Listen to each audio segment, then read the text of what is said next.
Viewers TV ન્યૂઝમાં આપનું સ્વાગત છે। ભરૂચ ખાતે શ્રી મહાકાળી સેવસર સેન્ટરનું ઉદ્ઘાટન કરાયું।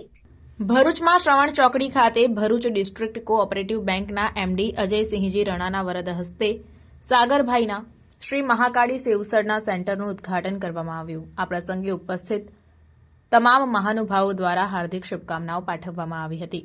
આ પ્રસંગે હિન્દુ ધર્મ ગુજરાત સંરક્ષક દેવુભા કાઠી બાપુ, દક્ષિણ ગુજરાત હિન્દુ ધર્મ સેના પ્રમુખ સુધીરસિંહ અટોદરિયા, દક્ષિણ ગુજરાત હિન્દુ ધર્મ સેના ઉપપ્રમુખ ઝીણાભાઈ ભરવાડ, ભરૂચ જિલ્લા હિન્દુ ધર્મ સેના પ્રમુખ પ્રયાગરાજસિંહ વાસિયા, ભરૂચ નગરપાલિકા કોર્પોરેટ પ્રવીણભાઈ પટેલ, ભરૂચ શહેર હિન્દુ ધર્મ સેના પ્રમુખ રાહુલભાઈ વસાવા, કિસાન સંઘ ભરૂચ જિલ્લા મહામંત્રી રજનીકાંતભાઈ પટેલ, કિસાન સંઘ ભરૂચ જિલ્લા ઉપપ્રમુખ મનોજસિંહ પરમાર, કિસાન સંઘ વાગરા તાલુકા પ્રમુખ ભગવાનસિંહ ગોહિલ, સામાજિક રાજકીય અગ્રણી મનહરભાઈ પરમાર સહિતના મહાનુભાવો ઉપસ્થિત રહ્યા હતા।